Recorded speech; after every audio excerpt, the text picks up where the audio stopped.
पर बहुत बड़े लेवल पर स्कैम चल रहा है। ये स्कैम बहुत बड़े लेवल पर है। इसमें सरकार से लेके बहुत बड़े बड़े लोग इसमें शामिल हैं जो इस पेड़ पौधे की कटाई को नहीं रोक रहे।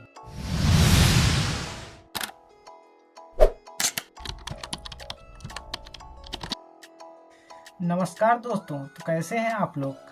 आज मैं बात करने वाला हूं भारत के गांव के बारे में। भारत के गांव वीरान क्यों हो रहे हैं, भारत के गांव में वीरान होने का क्या महत्वपूर्ण कारण हो सकता है, आइए समझते हैं। तो शुरू करते। तो जहां एक और शहरों में पेड़ों की कटाई पर प्रतिबंध लगा दिया गया है, वहीं गांवों में भी लगा दिया गया है, लेकिन गांव के लोग उसको मानने को तैयार नहीं है तथा वहां कानून व्यवस्था भी कोई ज़्यादा कारगर नहीं सिद्ध हो रही है, क्योंकि कानून व्यवस्था वहां तक पहुंच ही नहीं पा रही है और गांवों में अंधाधुंध पेड़ों की कटाई कर रही है, जो आने वाले समय में उनके तथा आने वाली पीढ़ी को बहुत ही ज़्यादा नुकसान होगा। इससे हमारे देश का पर्यावरण खतरे में है। इस पर सरकार को ध्यान देना चाहिए। ये गांव वालों का पागलपन है जो पेड़ों को काट रहे हैं चंद जमीन के लिए, वहां पे खेती करने के लिए धीरे धीरे वहां से पेड़ों को हटा रहे हैं, जबकि उन्हें यह नहीं पता कि अगर वो पेड़ नहीं होंगे तो वहां वर्षा नहीं होगी, और वर्षा नहीं होगी तो तुम्हारी खेती संभव नहीं हो पाएगी। इस बात को समझ नहीं पा रहे हैं, जबकि प्रत्यक्ष लाभ के लिए अप्रत्यक्ष लाभ।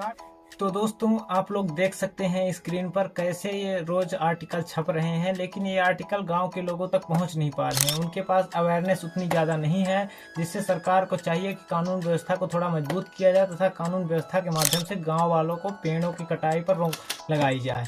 तथा पेड़ की कटाई पर हजारों लाखों ट्वीट रोज होते रहते हैं, आप देख सकते हैं। तो इन ट्वीट का कोई मतलब नहीं है, क्योंकि गांव के लोगों तक ये ट्वीट पहुंच नहीं पाते हैं। गांव के लोग अभी उतना शिक्षित नहीं है, उतना स्मार्टफोन चलाने का उनके पास अभी उतना तरीका नहीं पता है कैसे चलाना है। जिनके पास है भी स्मार्टफोन उस तरीके से नहीं चला पाते, उसका कहाँ उपयोग करना है।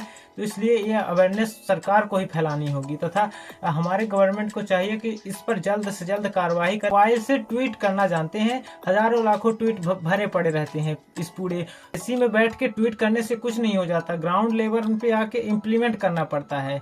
तो इस पर बहुत बड़े लेवल पर स्कैम चल रहा है। ये स्कैम बहुत बड़े लेवल पर है। इस पर सरकार से लेके बहुत बड़े बड़े लोग इसमें शामिल हैं जो इस पेड़ पौधे की कटाई को नहीं रोक रहे हैं, क्योंकि उसमें उनका ही फायदा है। तथा इस पर हमारी मीडिया भी शामिल है। मीडिया तो खैर क्या ही कहना, मीडिया के लेवल क्या है आप देख सकते हैं। इंडिया की मीडिया किस लेवल पर आ चुकी है। तो मीडिया तो शामिल रहती ही है, क्योंकि मीडिया खुद कभी नहीं दिखाती कहाँ पेड़ कट रहे हैं, कहाँ बंजर हो रही है जमीन, और अभिषेक कुछ कुमार नहीं पहुंचे दिखाती थे है। मीडिया शो तो में सिर्फ मुनव्वर फारूकी दिखाती है अपनी कि निजी ये जिंदगी को लेकर सेलिब्रिटी यहाँ लगातार जाके सबसे बड़े यहाँ फोटो बिजनेसमैन खिंचाई, यहाँ मुकेश फोटो अंबानी शूट के कराए, छोटे बेटे इनके यहाँ अनंत घूमने अंबानी गए, और यही राधिका बस मर्चेंट यही की दिखाने में मीडिया का टाइम व्यस्त हो जाता है। और मीडिया का क्या ही कहना, पर इस स्कैम को हम सब मिलकर रोक सकते हैं। हम सबको एकजुट होना होगा। इसके लिए आपको आगे बढ़ना होगा। आपको इसके लिए जानकारी अपने पास रखनी, अपनी अवेयरनेस बढ़ाना। निवेदन है कि गांवों की जो ये कानून व्यवस्था है इसको थोड़ा सा सुदृढ़ बनाने की कोशिश करें, जिससे गांवों में भी पेड़ बच। इस पर सरकार को ध्यान देना चाहिए तथा इस पर कड़ी से कड़ी कार्रवाई की जानी चाहिए।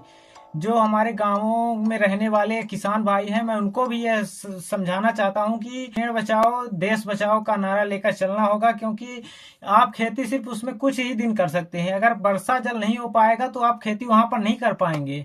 तो मेरा आपसे विनम्र निवेदन है, पेड़ काटने से खुद ना काटिए, ना ही किसी को काटने दीजिए। धन्यवाद।